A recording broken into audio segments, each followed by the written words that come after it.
लंबे समय के लिए तटीय बस्तियां खाली करनी पड़े, लाखों लोग विस्थापित हो जाए। ऐसे हालात हो सकते हैं यदि मानव गतिविधियां, ग्रीन हाउस गैस उत्सर्जन, तापमान वृद्धि और ग्लेशियर पिघलने की प्रक्रिया तेज हो जाए। तो क्या यह निश्चित है? तो बोलते हैं नहीं, अभी यह निश्चित नहीं है पूरी दुनिया में अंतिम जल प्रलय होगा जैसा कल कह दिया जाए, लेकिन वैज्ञानिक चेतावनियां बहुत गंभीर है। कह रही है कि अगर हम अब कदम नहीं उठाया तो भविष्य में व्यापक तटीय बाढ़ और भूमि डूब सकती है। तो आप सोच के देखिए कि अगर एक साल में 3.5 किलोमीटर तक घुस जाता है पानी, और अगर यही तेजी से अगर अगले साल भी बढ़ेगा तो खंभात जो शहर है तो वो अभी के हिसाब से सिर्फ 5 किलोमीटर अंदर है समुद्र से, तो शायद वहाँ तक भी पहुँच सकता है। तो बाबूजी ने भी इसके बारे में अपने वीडियो में बताया है, भारत बचेगा पार्ट 1, 2, 3 के अंदर। पार्ट 1 में ही बहुत बड़ी बातें बताई है बाबूजी ने। यस, तत्वों का असंतुलन इज इक्वल टू व्हाट? मानव चेतना का असंतुलन। 5 तत्व पृथ्वी, जल, अग्नि, वायु, आकाश केवल भौतिक नहीं है, ये चेतन ऊर्जा है। जब मानव की चेतना में लोभ, हिंसा, भय बढ़ता है तो वही कंपन तत्वों को भी असंतुलित कर देता है। ऑब्वियसली एक व्यक्ति के विचार अगर वायुमंडल को खराब कर रहे हैं तो 800 करोड़ लोगों के विचार वायुमंडल को क्या कर रहे हैं? सोच के देखिए, कितने लोग बोलते हैं कि सबका भला हो, सबका कल्याण हो।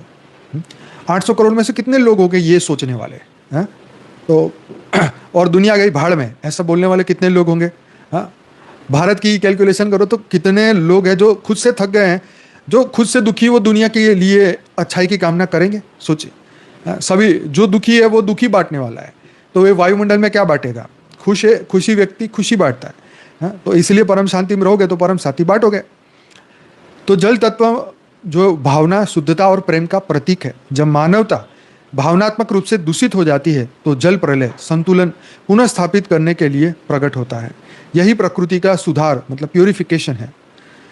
तो संतुलन हमें पुनः स्थापित करना होगा। ये संतुलन मानवों के अंदर भावनाएं, ये हमें भावनाओं को फिर से प्योरीफाइड करना होगा। जल प्रलय इज इक्वल टू पृथ्वी की शुद्धि प्रक्रिया। यह दंड नहीं, दया है।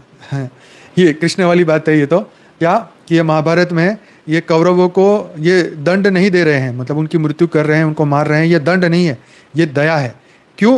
क्योंकि इनको अगर अभी नहीं रोका जाएगा तो ये न जाने कितना पाप करेंगे, कितना पाप करेंगे। और इसलिए अगर इनकी मृत्यु हो जाएगी तो उनके लिए कल्याणकारी है, क्योंकि वो पाप करते रुकेंगे और फिर जब पुनः जन्म मिलेगा तो फिर से एक नया मौका मिलेगा, कोई अच्छे साधु संत मिल जाए तो फिर से ये पाप करने से रुकेंगे। लेकिन कृष्ण जी ने ये नहीं बताया कि ये भूत प्रेत बन के भी ये तमाशा बंद करने वाले नहीं है। तो पता नहीं उस वक्त के भूत प्रेत शायद सीधे होंगे तो रुक